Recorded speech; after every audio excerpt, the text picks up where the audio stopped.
কারণ pandemic situation শুরু হলো, আমরা সত্যি গার্জিয়ানরা সবাই বিচ্ছিন্ন হতেই।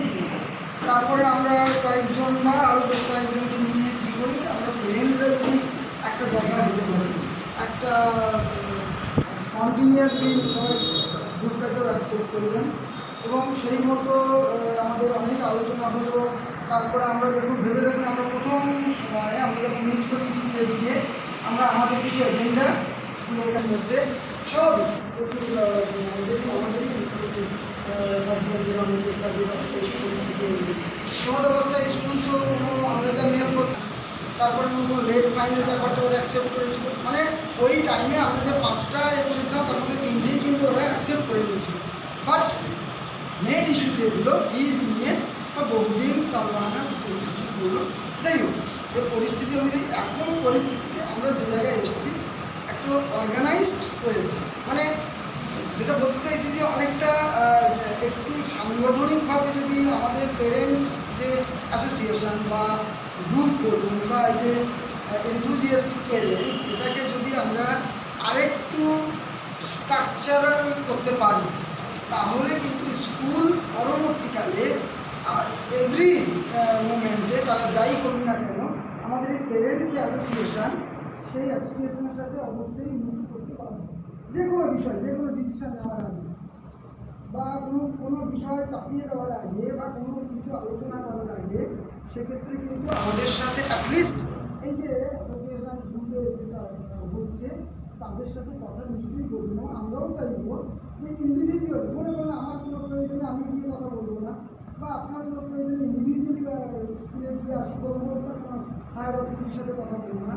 কথা বলার জন্য আমাদের একটা প্ল্যাটফর্ম থাকবে, যে প্ল্যাটফর্মটা যে কোনো সিচুয়েশন আমাদের স্টুডেন্টদের, আমাদের বাচ্চাদের, তাদের একাডেমিক ডেভেলপমেন্ট, তাদের কো কারিকুলার ডেভেলপমেন্ট, তাদের নানান দিকগুলো আমরা তো অ্যাকচুয়ালি দিয়েছি কেন, আমাদের বাচ্চাদের ওভারঅল প্রপার ডেভেলপমেন্ট করার জন্য। এবং সেক্ষেত্রে যদি আমরা দেখি যে তাদের প্রবলেম হচ্ছে বা আননেসেসারি কিছু বার্ডেন দেওয়া হচ্ছে, তাহলে আমরা সেইগুলো একসঙ্গে মিলিতভাবে প্রোটেস্ট করতে পারি। আমাদের এই প্ল্যাটফর্ম থেকে স্কুলকে জানাতে পারি। আমরা সেখানে ইন্ডিভিজুয়ালি এককভাবে বললে প্রথমত স্কুল মেনে নেয় না। স্কুল আপনাকে আমাকে যেভাবে বুঝিয়ে ফিরিয়ে বাড়ি পাঠিয়ে দেবে বাইক দেবে। সেই জায়গা আমাদের খুব দরকার একটা প্ল্যাটফর্ম যেটা একদম কনস্ট্রাকটিভ হবে এবং যেটা খুব লিগালি এগোতে পারে। তার জন্য আমাদের এই আজকের সবাই একটা জায়গায় মিট করার কথা বলা হয়েছিল।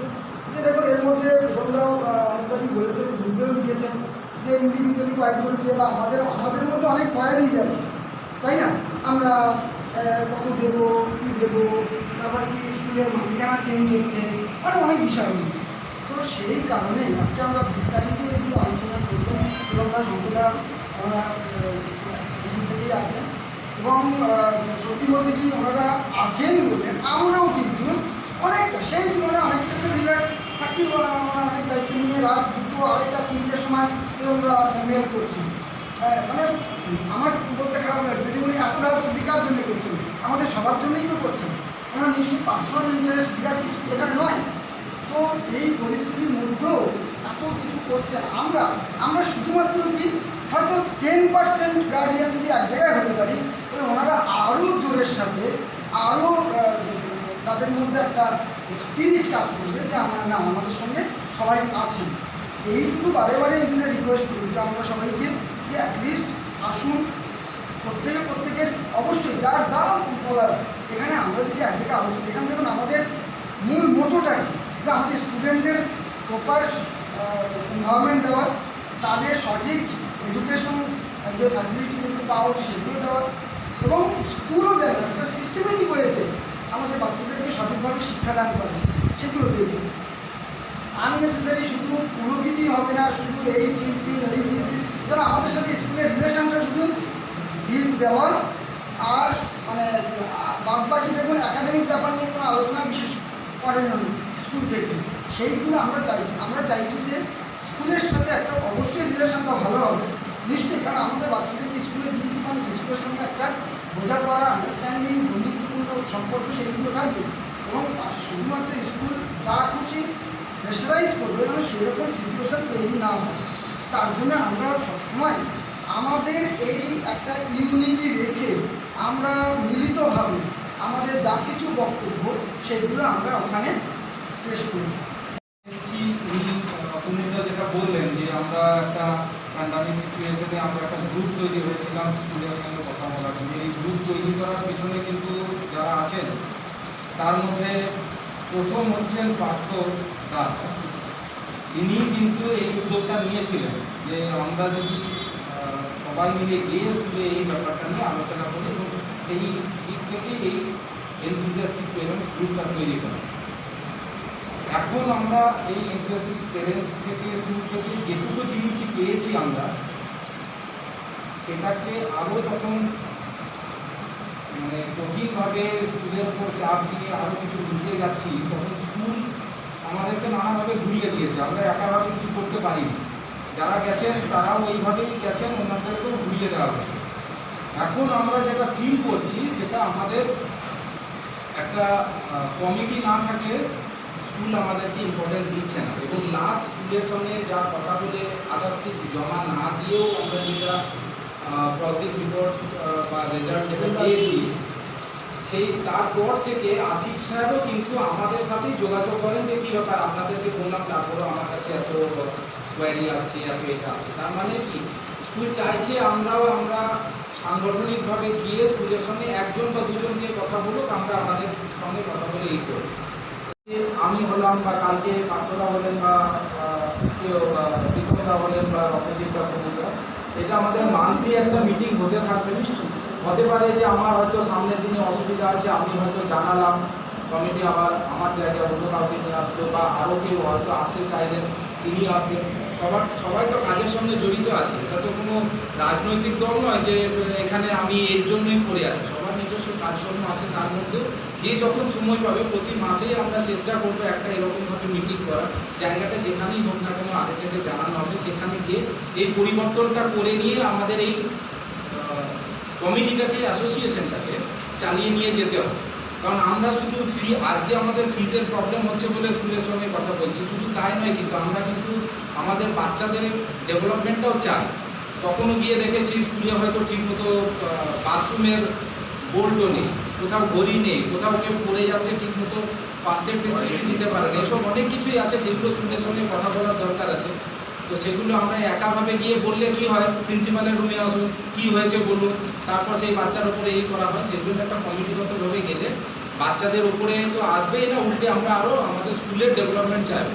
আমরা কখনোই স্কুলের বিরুদ্ধে যাব না, কেন কি আমাদের বাচ্চাদেরও ডেভেলপমেন্ট দরকার আছে, যেখানে পড়াশোনা হোক, স্বাভাবিকভাবে সব কিছুই হবে। তো এই জন্যই আমাদের এই কমিটিটা তৈরি করা। আশা করি আপনারাও এই আমার সাথে একমতই হবে।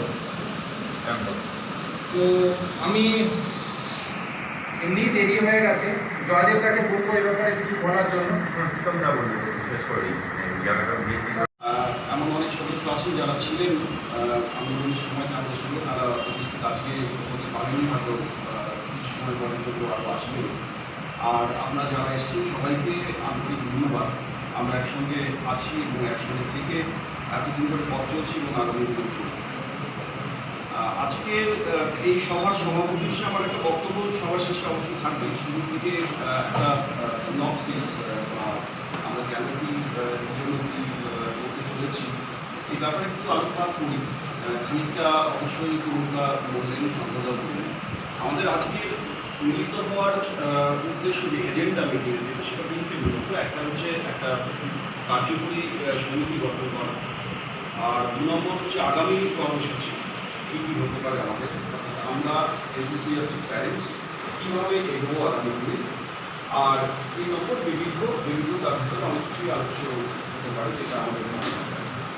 এই এজেন্ডা নিয়ে আমরা আজকে সভা শুরু করেছি। যেটা বলতে চাই সেটা হচ্ছে যে আমরা এনথুজিয়াস্টিক প্যারেন্টস এতদিন ধরে স্কুলের সঙ্গে মূলত যে বিষয়গুলো নিয়ে কথা বলেছি সেটা ফিজ সংক্রান্ত, এবং এটা নিয়ে যখন আমাদের অনলাইন মিটিংগুলো হতো তখনও বারবার বলেছি যে আমরা শুধুমাত্র এই বক্তব্যটাই প্রধান হয়ে এই মুহূর্তে দেখা দিয়েও আমাদের এই সংগঠন তৈরি করার উদ্দেশ্য শুধুমাত্র তা নয়, আরও অনেকগুলো বিষয় তার সাথে থাকে এবং আমরা ইউনাইটেড গার্জিয়ান্স অ্যাসোসিয়েশন, যারা অনেকগুলো স্কুলের ফোরামকে মিলে একটা সংগঠন, রাজ্যব্যাপী সংগঠন, তাদের সাথে যুক্ত এবং সরকারের শিক্ষানীতি থেকে শুরু করে সামগ্রিক বিষয়গুলো নিয়ে সেখানে একটা আলোচনা, পরামর্শ দান এবং আন্দোলন চলে, যার সঙ্গী হিসেবে আমরা থাকি। তো এইখানে এনথুসিয়াস্টিক প্যারেন্টসের হয়ে আমরা শুধুমাত্র ফিউচার ক্যাম্পাস স্কুলের যে বিষয়গুলোকে নিয়ে ভাবনা চিন্তা করি, সেটা নিয়ে যতটুকু এগিয়েছি আপনারা সেটা সম্পর্কে সবাই জানেন। গত বছরের ফিজ সংক্রান্ত ইস্যুস, রেজাল্ট সংক্রান্ত ইস্যুস যা কিছু ছিল এবং বই দেওয়ার বিষয়ে আমাদের একটা বইয়ের বিরাট বোঝা, সেটা নিয়ে যা কিছু ছিল সেটা অনেকটাই আলোচনা করে কোনো রকমের আক্রমণাত্মক আন্দোলনের মধ্যে না গিয়েও শুধুমাত্র মিউচুয়াল আন্ডারস্ট্যান্ডিং এবং যে আমাদের আলোচনা তার ভিত্তিতে আমরা তার সমাধান করেছি। এবং এবছরও যে ফিজ স্ট্রাকচার তারা করেছে, হবে বই এখান থেকে এভাবে নিতেই হবে, এই ধরনের বিষয়গুলো চাপিয়ে দেওয়ার কাজটা কিন্তু আমরা শুরু করেছি এবছর। আমাদের এই ফিউচার ক্যাম্পাস স্কুল সেটা পড়ে যেটা বক্তব্য, সেটা হচ্ছে যে ফিউচার ক্যাম্পাস স্কুল আমাদের সন্তানদের পড়ার জায়গা। সেই স্কুলটা আমাদের শত্রু না, সেই কর্তৃপক্ষ আমাদের শত্রু নয় এবং তারাও আমাদেরকে শত্রু বলে যাতে না মনে করে।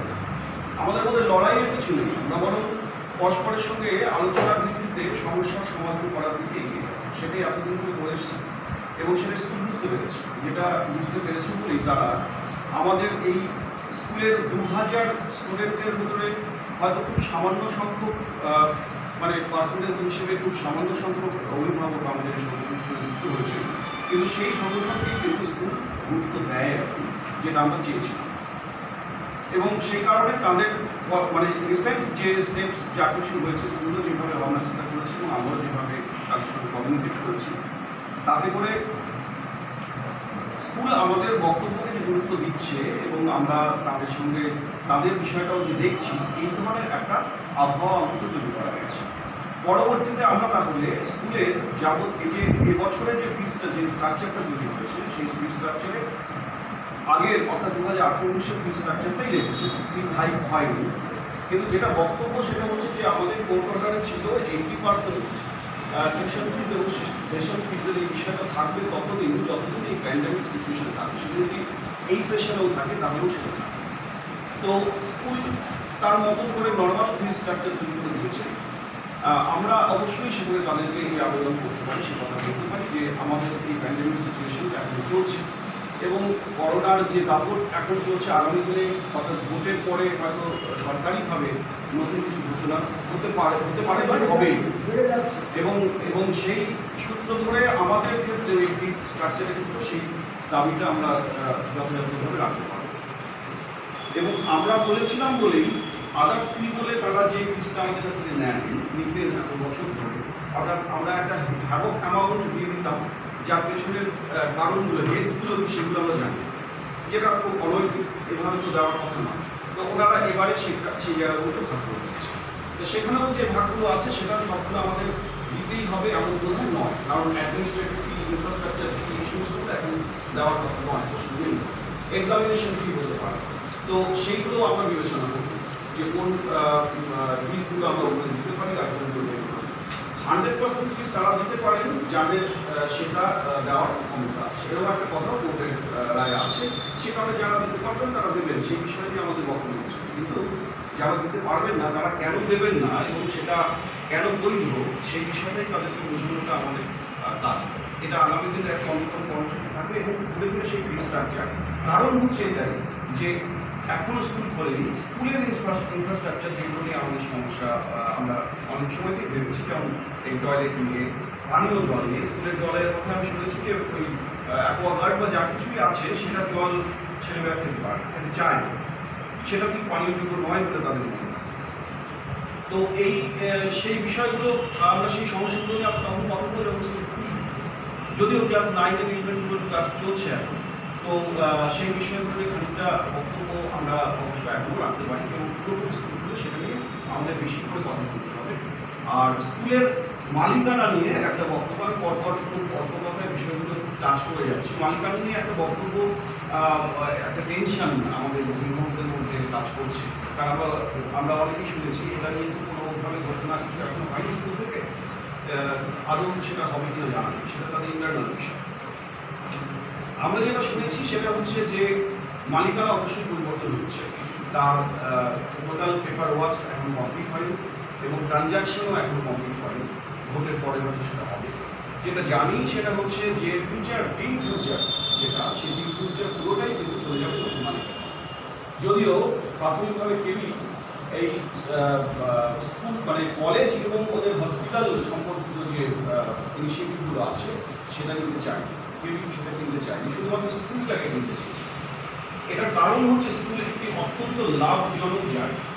আমরা অভিভাবকরা স্কুলের ফিসগুলো দিই বলেই তার থেকে স্কুলের লাভের জায়গাটা তৈরি হয়, অর্থাৎ সেখানে আমাদের একটা ভূমিকা আছে, এটা মাথায় রাখতে হবে। ইন ফিউচারের এতগুলো ইনিশিয়েটিভের মধ্যে যে ইনিশিয়েটিভটা অত্যন্ত লাভজনক সেটা হচ্ছে স্কুল, এবং সেই স্কুলের সঙ্গে যুক্ত আমরা এবং স্কুলের অর্থনৈতিক উন্নয়নের জন্য দায়ী আমরা। সেই কারণে আমাদের একটা গুরুত্ব স্কুলকে দিতে হবে। যাই হোক, টিম ফিউচার টোটালটাই বিক্রি হয়ে যাচ্ছে অন্য মালিকের হাতে। যারা কিনবেন তারা কোনো প্রকৃতদশা একটা বড় গোষ্ঠী এমন নয়, কয়েকজন মানুষের সম্মিলিত একটা গ্রুপ যারা হাইলি এডুকেটেড, বাইরে থেকে পড়াশোনা করেছেন এবং তারা ভীষণভাবে শিক্ষা সম্পর্কিত বিষয়ে তারা বোঝেন এবং আশা করা যায় যে আগামী দিনে স্কুলের ভবিষ্যৎ তাদের হাতে সুরক্ষিত থাকবে, ভালো থাকবে, স্কুল বন্ধ হয়ে যাওয়ার কোনো সম্ভাবনা নেই এমন একটা খবরই জানি। দ্বিতীয়ত হচ্ছে এমন বক্তব্য আমরা শুনি যে মানে টেনশন আছে অভিভাবকদের মধ্যে যে অনেক সিনিয়র টিচার্স যারা স্কুল ছেড়ে চলে যাচ্ছে, অর্থাৎ স্কুলের অবস্থা এতটাই খারাপ যে ভালো শিক্ষক শিক্ষিকা কেউ থাকতে চাইছে। তো এটা একটা টেনশন। সেকেন্ডলি হচ্ছে যে যদি তারা চলে যান তাহলে এখানে তারা আমাদের ছেলেমেয়েদের পড়াবেন তারা। তো যতদূর জানি যে সিনিয়র টিচার্স যারা ছেড়েছেন তাদের কারণগুলো ব্যক্তিগত, এমন নয় যে স্কুলের অবস্থা খারাপ এবং স্কুল ছাত্র তারা বাধ্য হয়েছে এমন কিছু। স্কুল তারা ব্যক্তিগত কারণে ছেড়েছেন, একটু পরে আমি বলে দিন তারপর। স্কুল তারা ছাড়তে বাধ্য হয়েছেন এমন নয়, বা পরিস্থিতি এতটাই খারাপ যে স্কুল ছেড়ে চলে গেলেন তারা, এবং তার জন্য আমরা তাকে ইঙ্গিত করে ভাবতে পারি স্কুল খুব খারাপ জায়গায় পৌঁছে গেছে, তার নয়। তারা গেছেন তাদের ব্যক্তিগত কিছু কারণে, এবং পরিবর্তন হিসেবে যারা এসছেন তারাও অত্যন্ত ভালো শিক্ষক শিক্ষিকা এবং বেশিটাই হচ্ছে ইয়াং ব্যাচ। আগামী দিনে স্কুলের ভবিষ্যৎ ভালো, এটাকেই আমরা ধরে নিতে পারি। এবং এটুকুও জানি যে এই প্যান্ডেমিক সিচুয়েশনে যে সময়তে আমরা আমাদের ফিজগুলো নিয়ে আমরা কথাবার্তা বলছি, কমানোর কথা বলছি, স্কুলের টিচার্স যারা তাদের ফিজ এবং স্টাফ যারা আছেন তাদের ফিজ যাতে মানে তাদের মায়নাটা ঠিকঠাক থাকে, সেই ভেবেই আমরা প্রাথমিকভাবে 20% দেবো এই অঙ্গীকারও করেছিলাম। তারপর কোর্ট অর্ডার মেনে আমরা যেটা দেওয়া সেটা দিয়েছি। এবং সত্যি কথা যেটা সেটা হচ্ছে যে এই সিচুয়েশনে কিন্তু রিচার ক্যাম্পাস স্কুলের কোনো টিচার বা স্টাফ মায়না পায়নি এমনটাও হয়, তারা প্রত্যেকেই পুরোপুরি মায়না পেয়েছে। এই কথাগুলো আপনাদের বলছি কীভাবে জানি, কোথা থেকে জানি সেটা বিষয় না, বিষয়টা হচ্ছে এই ধরনের বক্তব্যগুলো আমাদের কাছে আছে, এই ইনফরমেশনটা সেটা আপনাদের সঙ্গে শেয়ার করব এটুকু বোঝার জন্য যে স্কুল এমন একটা খারাপ অবস্থায় নেই যে স্কুল বন্ধ হয়ে যাবে, স্কুল এমন খারাপ অবস্থায় নেই যে তারা টিচারদের মাইনে দিতে পারছে না, এমন বিষয়টা না। এবার আমাদেরকেও স্কুলে যত ভাবতে হবে, আমরাও স্কুলকে অবশ্যই তাদের যেটুকু প্রাপ্য সেটা দেবো, আমরা কোনো আনডিউ প্রিভিলেজ নেব না, সে বিষয়টাকেও আমরা মাথায় রাখবো, রেখেই কী দিতে পারি আর কী দেওয়া উচিত আমাদের সেই ভাবনাটা আমাদের মধ্যে কাজ করতে পারি। আর যে বিষয়গুলো বলার এখানে সেটা হচ্ছে ওই সাম্প্রতিক সিবিএসই বোর্ড এক্সাম বন্ধ হয়ে গেল, মানে যেটা হায়ার সেকেন্ডারি ক্লাস 12 যেটা সেটা তো পোস্টপন্ড হয়েছে, কিন্তু বোর্ড এক্সামটা ক্যান্সেল। তো সেটা নিয়ে ছাত্রছাত্রী অভিভাবকদের মধ্যে একটা অবশ্যই বিরূপ একটা প্রতিক্রিয়া তৈরি হচ্ছে, কারণ এটা যাই হোক না কেন ছেলেমেয়েদের কাছে তো একটা জীবনের প্রথম একটা বড় পরীক্ষা, তারা তার জন্য প্রস্তুতি নিচ্ছে। প্রস্তুতি নেওয়ার পরেও কেন সিবিএসই বোর্ড এমন সিদ্ধান্ত নিল? আমি এটা আমি চলে গেলাম হচ্ছে ফিউচার ক্যাম্পাস স্কুলের মধ্যে শুধু থাকছে না। আমি বললাম একটু আগে যে আমরা ইউনাইটেড গ্র্যাজুয়েটস অ্যাসোসিয়েশনের সঙ্গে যুক্ত এবং শিক্ষা বিষয়ক বিষয়গুলো আমাদের শুধুমাত্র স্কুলের ফিস নয়, ইন্টারেস্টেড প্যারেন্টস এমন একটা জায়গায় আছে যারা এই শিক্ষা বিষয়ক বিষয়গুলো নিয়ে কথা বলছে বা বলবে। আগামী কর্মসূচিও তাই। সেই কারণেই আমি বলছি যে সিবিএসই বোর্ডের একটি সিদ্ধান্ত এবং আইসিএসই আইএসসি বোর্ডেরও সেই একই সিদ্ধান্ত নেওয়া হয়েছে। তো তাদেরটা পিছিয়ে গেছে, কিন্তু এই বোর্ড এক্সামটা একেবারে বন্ধ করে দেওয়ার যে বিরূপ প্রতিক্রিয়া সেটা অবশ্যই আমরা মানতে পারছি না। আমরা বলবো যে এক্সাম পিছিয়ে দেওয়াটা খুব একটা ক্রিটিক্যাল জায়গা, কারণ অলরেডি এমন একটা সময় যে তারপরে পিছিয়ে গেলে পরে একটা সেশন একটা বছর নষ্ট হয়ে যেতে পারে। তো সে কারণে যেহেতু সেকেন্ড ওয়েভ আসবে এরকম একটা বক্তব্য জানাই ছিল সরকারের, সেহেতু অনলাইন এক্সাম কীভাবে নেওয়া যায় বা এক্সামটা কন্টিনিউ কীভাবে করা যায় সেই ব্যাপারটা সরকারিভাবে ভাবার দরকার ছিল বা শিক্ষা দপ্তরের ভাবার দরকার ছিল। তারা যে ভাবেননি সেটা তারা যে ঠিক করেননি, সেই মেসেজটাও কিন্তু আমাদের অভিভাবকদের পক্ষ থেকে তাদের কাছে যাওয়া দরকার। কী হবে সেটা পরের কথা, কিন্তু আমাদের রেসপন্সিবিলিটি সেটা যে আমরা যদি মনে করি যে এটা ঠিক সিদ্ধান্ত নয়, তাহলে আমরা সেই বিষয়টাকে তাদের কাছে রাখবো।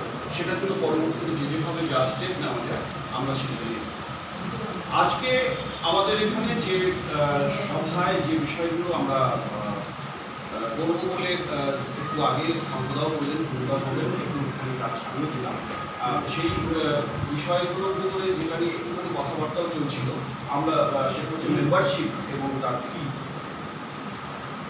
পরিষ্কারভাবে যেটা মনে হচ্ছে আমরা অনেকগুলো সংগঠনের সঙ্গে যুক্ত আছি, প্রত্যেক জায়গাতেই আমাদের কিছু ফিস দেওয়ার ব্যাপার থাকে। দ্বিতীয়ত হচ্ছে যে আমাদের এই সংগঠন তৈরি করার পেছনে ফিনান্সিয়াল ক্রাঞ্চটাই হচ্ছে প্রধান একটা বিষয় আছে, আর্থিক সম্পদ।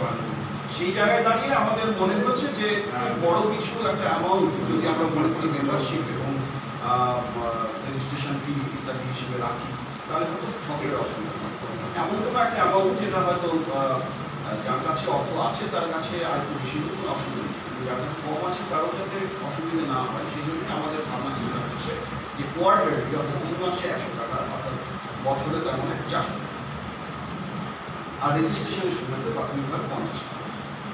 এইভাবে করে আমরা আমাদের ভাবনা চিন্তা এটা সঠিক না সেটা নিয়ে আপনারা বক্তব্য রাখবেন, এবং এই বিষয়টা এবং কমিটি তৈরি করা এবং অন্যান্য যে বিষয়গুলো যদি আলোকপাত করা প্রয়োজন হয় সেটা নিয়ে আমরা তাহলে কথা বলবো। আপাতত একটু বলছি একটা বিষয় পুরোপুরি ক্লিয়ার যে আমরা যদি প্রত্যেকে একত্রিত থেকে এই ফোরামকে এগিয়ে নিয়ে যেতে পারি আমরা অনেক উপকৃত হব।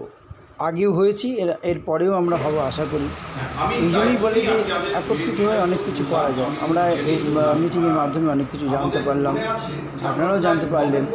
একটা সময় প্রিন্সিপালের দেখা হচ্ছিল নভেম্বরের শেষ দিনটা, এবং সেই সময়তে প্রিন্সিপাল নিজেও বলেছিলেন যে আমরা মাইনা পাচ্ছি বলেছেন, কিন্তু আমরা তাদের সেই বক্তব্যটাকে কতটা গ্রহণ করবো ঠিক তারা একটা আন্দোলনের মধ্যে দাঁড়িয়ে জবাব দেওয়ার সময়তে আদার্স কোনো রকমের ক্লাসিফিকেশন কী আছে সেগুলো বলতে পারছি না, সেই সময় দাঁড়িয়ে একটা বক্তব্য রাখবে, সেটা যৌক্তিকতা কতটা আছে, সত্যতা কতটা আছে জানি না। এবং যে কথাটা আমি বললাম সেটাও আমি বলেই দিলাম যে এই ইনফরমেশনগুলো পাওয়া ইনফরমেশন এমন নয় যে এটা লিখিত কোনো নোটিশ আমরা দিয়েছি, সেটা নয়। যেটা আপনি শুনেছেন হয়তো বা তিনি তার মতন করে তার বক্তব্য বলছেন, তার পাওয়ার ক্ষেত্রে অসুবিধা হয়েছে, তিনি সেটা বলেছেন, কিন্তু যেটা জানি যে একটা মাসে একটু অসুবিধে বা একটু আগে পেয়ে যেতেন, সেই 5 তারিখের মধ্যে পেয়ে যেতেন, সেটা পাচ্ছেন, একটু পিছিয়ে পাচ্ছেন, এই ধরনের বিষয়গুলো পরের দিকে চলতে শুরু করেছিল, কিন্তু মায়না কাটা যায়নি কারণ, এবং মায়না পাননি এমন ব্যাপারটা হয়নি, এটাই জেনেছিল। এবং সিনিয়র টিচার যারা ছেড়েছেন 2-1জনের নামও জানি, তারা জানি কেন ছেড়েছে, 2-1জন মানে তাদের ব্যক্তিগত কারণে একেবারে এমন নয় যে স্কুলে তারা মায়নাটা পাচ্ছেন না বলে সেখান থেকে চলে গেলেন, তাদের কোনো অন্য কোনো বিজনেস থাকতে পারে বা সেটাকে ডেভেলপ করবেন স্কুলের ইনস্টিটিউশনটা তাদের কাছে মনে হয়। আমি এমনও জানি যে বেটার অপরচুনিটি পাননি, মানে সেখানে কনফার্ম এখানে কি হবে জানেন না, ওখানে কনফার্ম তিনি 5 তারিখের মধ্যে মায়নাটা পাবেন, কিন্তু এখান থেকে কম মায়নাতে শুরু করেন, হ্যাঁ এগুলো নিয়ে তাদের মতো একটা চিন্তা ভাবনা ব্যক্তিগত এটা নয়। এবং যথেষ্ট ইন্টারভিউ হয়ে গেছে এবং খুব একুশে টিচার্স তারা জয়েন করেছে। এখন পর্যন্ত এটুকুই জানা আছে। এরপরে কি হবে সেটা তো পরিস্থিতি অনুযায়ী এবার মানে আমি তো বললামই যে এমন নয় যে এই বক্তব্যগুলো একেবারে লিখিত কোনো বক্তব্য যেটাকে আমি প্রমাণ করে বলতে পারবো, এটাও শোনার কথা, কিন্তু যে কথাগুলো আসার কথা সে কথাগুলো বলাই যায়, শেয়ার করাই যায়। শুধু সেটুকু করলাম, পরিস্থিতি অনুযায়ী আমরা আমাদের সিদ্ধান্তগুলোকে পাল্টে নেব। এবারে তাহলে মানে এক্সামিনেশন সম্বন্ধে কথা বলা, যে খালি এমসিকিউ এর ওপরে কেন ওদের সব টেস্টগুলো হচ্ছে, ইউনিট টেস্ট এমসিকিউ এর ওপরে হোক অসুবিধা নেই, কিন্তু যখন একটা হাফ ইয়ারলি বা অ্যানুয়ালের ব্যাপারটা হচ্ছে তখন কেন মানে মানে মেয়েরা বাচ্চারা লিখে দেবে সেরকম করে কেন এখন ইভ্যালুয়েশন হচ্ছে না? সমস্ত স্কুলেই হচ্ছে, এদের কেন গুরুত্বপূর্ণ জিনিস, এটা জিডিতেও হচ্ছে। সব জায়গাতেই না না, একটা সবথেকে বড় কথা হচ্ছে ওনারা সবসময়, আমি একটা কথা বলি, বলছিলেন যে আপনি যান গিয়ে এখানে এ করে আসুন, ডাক্তারের আরেকটা প্রেসক্রিপশন এই মুহূর্তে কিন্তু কোনো হসপিটালে সেটা করা সম্ভব নয় ডিউ টু করোনা সিচুয়েশন, কারণ বাচ্চাদেরকে এখন ওইভাবে হসপিটালে নিয়ে যাওয়াই সম্ভব নয়। উনি বলে দিলেন, উনি জানারই চেষ্টা করলেন না যে এটা আদৌ সম্ভব কি সম্ভব নয়, বা এইটা আদৌ এই মুহূর্তে আমার লাগবে কি লাগবে না, টু শো টু স্কুল আমাদের স্কুলে এগুলো দিতে হবে কি হবে না। ইভেন কাউন্সিলর যে চলে গেছে সেটাও কিন্তু ওনারা জানানোর প্রয়োজনই মনে করলেন না। এই যে জিনিসগুলো যে বাচ্চাদেরকে একটু দেখা, ওরা যখন ওনারা বলেন তখন পরিষ্কার বলেন হ্যাঁ বাচ্চা তোকে ইন্টারেক্টিভ করছে, কথা বলছে। কিছু বাচ্চা আছে যখন ক্লাস হয় প্রচুর কথা বলে, হ্যাঁ হ্যাঁ জানি পারি বলে দিল। অনেক বাচ্চা আছে যারা শাই, কথা বলতেই পারে না, চুপ করে থাকে, অনলাইন ক্লাসেও চুপ করে থাকে, হয়তো অন্য কিছু করছে। টিচাররা কি জোরে জোরে জিজ্ঞেস করেন যে আচ্ছা তুমি বললে না কেন, তুমি বলো, প্রত্যেককে জিজ্ঞেস করা সেইটা কিন্তু করেন না। যারা চিৎকার করে বলে দিল ওই তো ওরা পেরে গেছে, অঙ্কের ক্ষেত্রেও তাই, ওই তো ওরা বুঝে গেছে, আচ্ছা ঠিক আছে তুমি পরে দেখে দিও, যারা থাকলো হয়তো অনেককেই বলা হলো যে তুমি থাকো আমি দেখে দিচ্ছি, তারপরে আর হলো না। আপনি যে বক্তব্যগুলো রাখছেন আমরা কি করবেন, সেখানে যারা আছেন সবাই রাখবেন। আর মনে হচ্ছে এরা স্কুল করতো আমরা এদের কাছে আমরা জানাচ্ছি আপনার কোর্সটা বা বিষয়টা রাইট, আমরাও সবাই মনে করি, কিন্তু বিষয়টা হলো এখানে টু দ্য পয়েন্ট একটা দুটো করে বলা দরকার, সবাই বলবে। আমি যাতে লেট দিই আমার বলা হয়ে গেছে, আমার 12টা বাজে, 11:30 10টায় থেকে 12টা বাজে যাচ্ছে। এরপরে একটা প্রতিবেদন তার মতামত আপনি কি মনে করছেন জেনুইন বিষয় এগুলো আমি কিন্তু এটা পড়াটা এখানে সবাই আর অন্য কোনো বিষয় নিয়ে কিন্তু কথা বলি। সবাই বলছি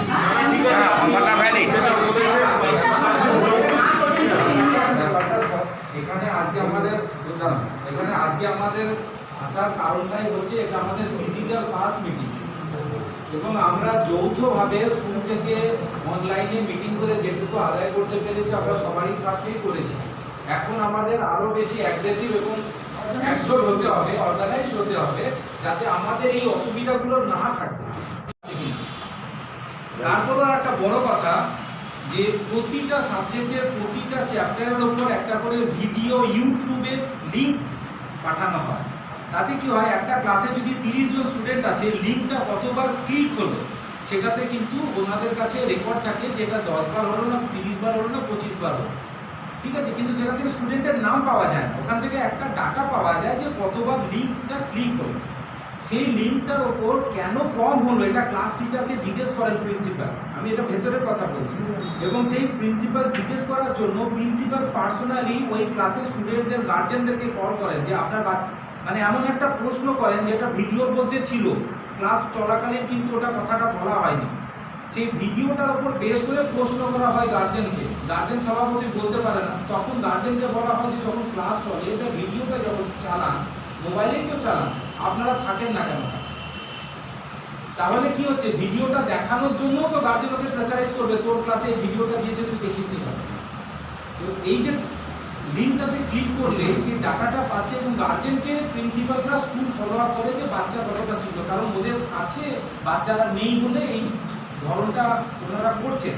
যেটা আমাদের স্কুলে করে না। আরও অনেক কারণ এরকম আছে যেগুলো করা হচ্ছে বাচ্চাদের আরও আমাদের তো সেটা আমাদের স্কুল করছে না আমাদের তো বিফোর প্যান্ডেমিক থেকেও অনেক কিছু এই যে উনি যেগুলো কথা হ্যাঁ, বলেন এই কথাগুলো কিন্তু আমরা আমরা বলতে পারি হ্যাঁ না লাভ হয় কিন্তু স্কুল কোনো লাভ হয়নি বা স্কুল শোনেও নি, স্কুল নিজের ইচ্ছা মতো করে যাচ্ছে। কিন্তু এখন আমাদের সময় এসেছে এবার শুনতে হবে যে আমাদের কথা শুনতে হবে, না শুনলে উপায় নেই। কারণ এটা আমরা বুঝে গেছি যে এতদিন আমরা যা করে গেছি আমাদের ফাইন্যান্সিয়ালি কোনো অসুবিধা ছিল না, কোনো কিছু হয়নি, আমরা সব কিছু করে গেছি। কিন্তু এখন সেই জায়গাটা নেই। আমরা এখন একটা পয়সাও সেটা যুক্তিযুক্ত কিনা খরচা করার জন্য 10 বার ভাবি।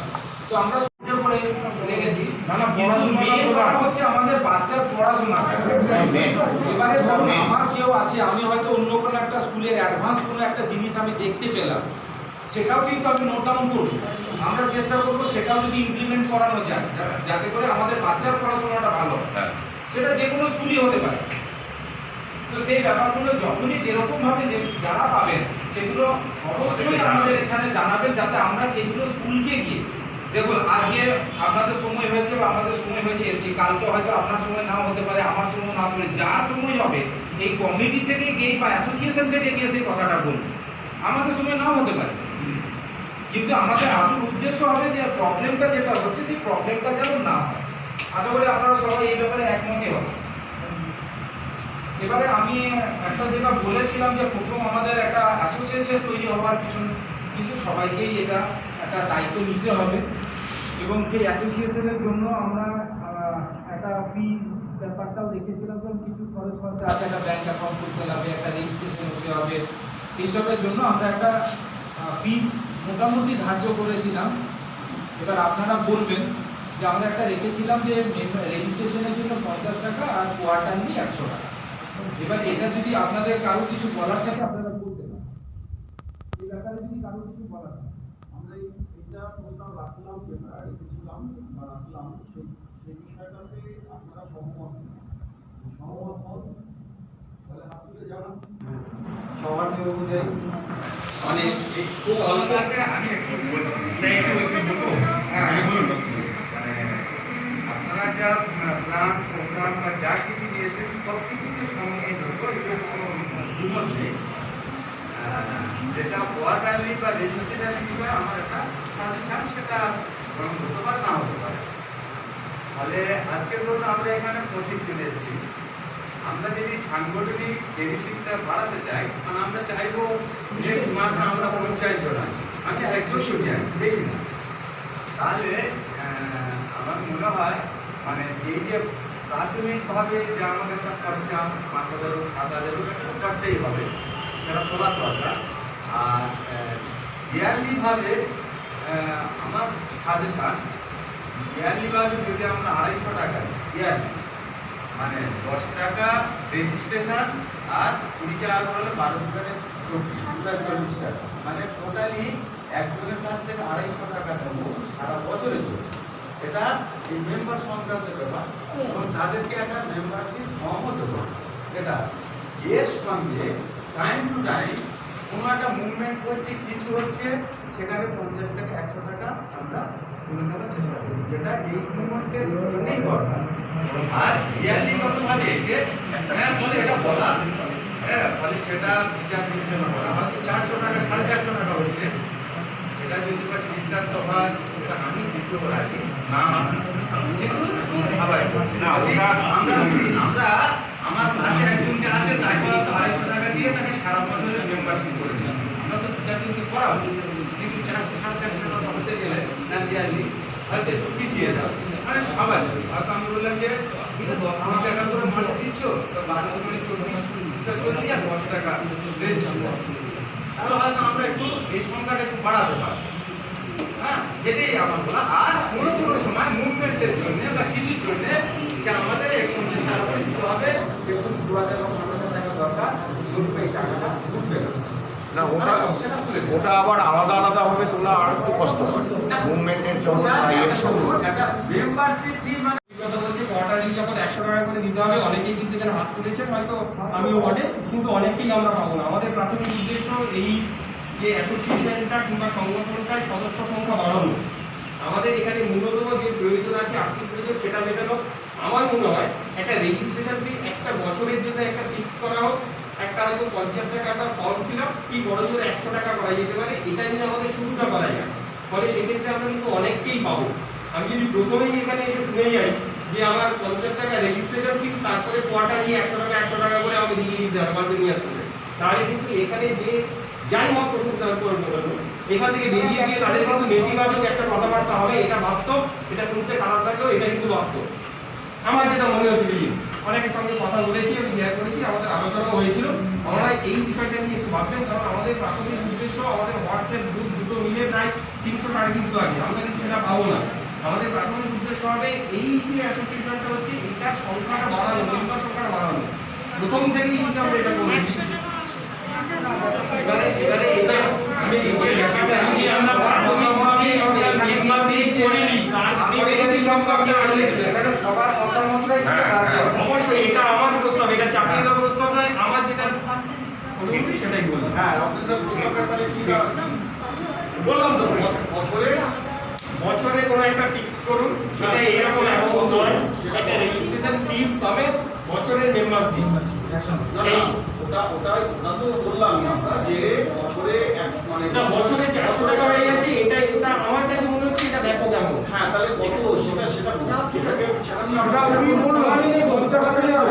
যে আমরা আমার প্রস্তাব যদি করি 50 টাকা রেজিস্ট্রেশন ফিস, বছরে 100 টাকা, এটা আমার প্রস্তাব আপাতত। এটা বললাম কি এটা দীর্ঘস্থায়ী কিংবা এটা পার্মানেন্ট নয়, এটা আপাতত আমার একটা প্রস্তাব। তারপরে আমাদের সদস্য সংখ্যা দেখে আবার মিটিং হলে নেক্সট আমার প্রস্তাব আসবে, সেটা পাস হবে।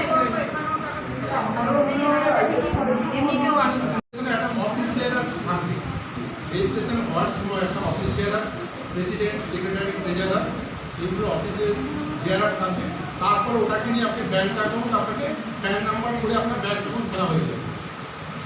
হ্যাঁ, এইগুলো এই পদ্ধতিগুলো যেহেতু সময় সাপেক্ষ, অর্থাৎ রেজিস্ট্রেশন, প্যান নাম্বার, এই যাবতীয় বিষয়গুলো যেহেতু সময় সাপেক্ষ, রেজিস্ট্রেশনের আগে আপনার অ্যাড্রেস লাগবে। অ্যাড্রেস, এই সমস্যাগুলো আছে বলেই আমরা চিন্তা করেছি যে আমাদের যে কোনো কাজের জন্য দু টাকা হলেও যদি দরকার হয়, সেই টাকাটা কারোর ব্যক্তিগত অ্যাকাউন্টে না গিয়ে সেটা আমাদের সংগঠনের একটা অ্যাকাউন্টে যদি যায়। সেই জন্যই বললাম যে আগে একটা অ্যাকাউন্ট তৈরি করা দরকার, যে অ্যাকাউন্টটা তৈরি করলে পরে আমরা সবাই গেলে সেখানে টাকাগুলো দিয়ে তারপরে বাকি প্রসেসিংটা করতে পারি। স্কুলে আমাদের একটা অফিস, তার জন্য স্কুলের সঙ্গে আলোচনা, এটা খুব সহজে একদিনের বিষয় নয়।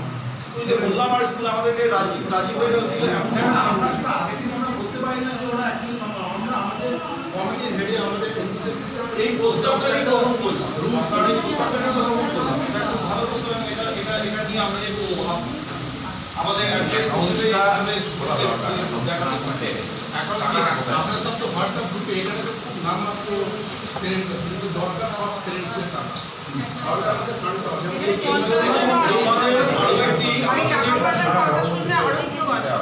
টাকা পয়সাটা যাদের মিনিমাম করা হচ্ছে, মানে ওই চা সিগারেট খেতে যেমন টাকা লাগে তার থেকেও কম টাকা।